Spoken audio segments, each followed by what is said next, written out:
السلام علیکم ورحمۃ اللہ وبرکاتہ۔ اعوذ باللہ من الشیطان الرجیم، بسم اللہ الرحمن الرحیم، ایاک نعبد و ایاک نستعین۔ آج میں آپ کے ساتھ ڈسکس کرنا چاہتا ہوں کہ ہم کیسے کسی آدمی کو چنیں، چاہے وہ پنچ ہو، سرپنچ ہو یا کوئی بھی الیکشن ہو، لیکن خاص کر گراؤنڈ لیول سے ہی ہم اپنی چوائس دے سکتے ہیں، کیونکہ جب بڑے ہوتے ہیں مان لو ایم ایل اے وغیرہ، تو ان کے لیے ہمارے پاس چوائس نہیں ہوتی ہے۔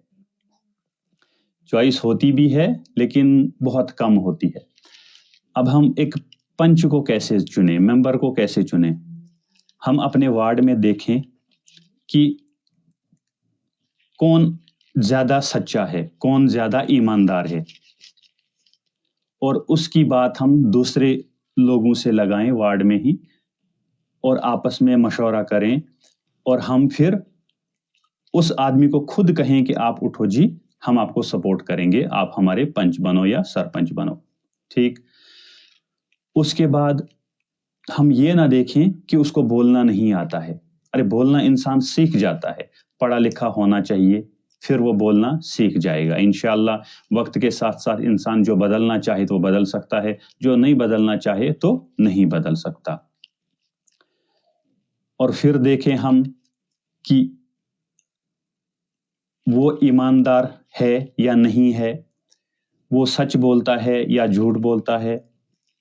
ہم خاص کر بناتے ہیں جو لوگ زیادہ بولتے ہیں انہی کو ہم بولتے ہیں آپ جی بن جاؤ، اور پھر 5 سال تک ہم یہ کہتے ہیں کہ بھائی نہیں، اس کو ہم گالیاں ہی دیتے رہتے ہیں کہ اس نے ہمارا کچھ نہیں بنایا، لیکن غلطی آپ لوگوں کی ہے۔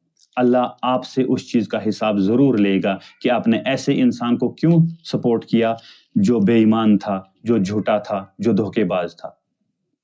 ہم تو کہتے ہیں کہ نہیں جی ہم نے ووٹ دے دیا اور ہم بری ہو گئے، نہیں، ایسا نہیں ہے۔ ہمیں اللہ کے پاس جواب دینا ہے۔ اگر آپ نے کسی ایک غلط انسان کو ووٹ دے دیا، مان لو ایک کو ووٹ مل گئے 50 جو اچھا انسان تھا، اور جو برا تھا اس کو 51 مل گئے، اور ان جنہوں نے اس کو برے کو ووٹ دیا، کیونکہ اچھے نے کام کرنا تھا سبوں کا، لیکن برا بن گیا، اس نے کام نہیں کیا، اور ان کا جو نقصان ہوا جنہوں نے اس اچھے آدمی کو سپورٹ کیا تھا، تو اس کی سزا کس کو ملے گی؟ وہ تو اسی کو ملے گی نا کہ جس نے مان لو اس برے کو ووٹ دیے، اس برے کو جنہوں نے چنا، ان کو تو جواب دینا پڑے گا۔ یہ ایسی کوئی بات نہیں ہے، آپ حدیثیں سن سکتے ہو اس کے بارے میں کہ آپ کو جہاں پہ لگے کہ کم نقصان ہے وہاں پہ آپ کو سپورٹ کرنا چاہیے، اس کا ساتھ آپ کو دینا چاہیے۔ اس لیے ہم اس چیز کا خیال رکھیں کہ ہم ایسے ایسے انہیں چنیں، خود ہی ان کو بتائیں، اور یہ ضروری نہیں ہے کہ وہ زیادہ بولتا ہو، وہ سیکھ جائیں گے انشاءاللہ۔ اور ان کا دیکھیں بیک گراؤنڈ کہ انہوں نے کیا کیا کام کیے ہیں اتنی زندگی میں، جتنی ان کی ایج ہوگی اس ایج میں انہوں نے کیا کیا کام کیے ہیں، تبھی تو پتہ چلے گا۔ اس لیے ہم ان چیزوں کا خیال رکھیں۔ ابھی ٹائم ہے ہمارے پاس، ابھی ہم دیکھ سکتے ہیں اور صلاح مشورہ کر سکتے ہیں۔ میں نے دیکھا ہے کہ وارڈوں میں کام نہیں ہو رہا ہے اور نہیں ہوا ہے، اتنے سالوں سے مان لو فنڈس آ رہی ہیں، کام ہوا ہی نہیں۔ لیکن وجہ کیا ہے؟ جب میں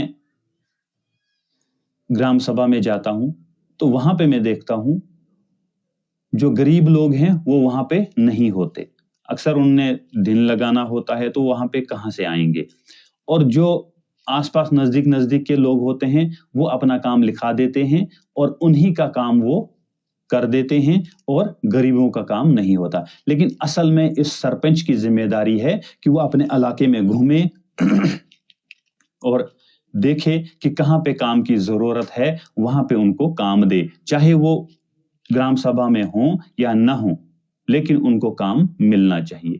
لیکن ویسا کوئی بھی نہیں کرتا۔ کیا کیا سرپنچ کے پاس پاورز ہیں، وہ کیا کر سکتا ہے، انہیں پتہ ہی نہیں ہے۔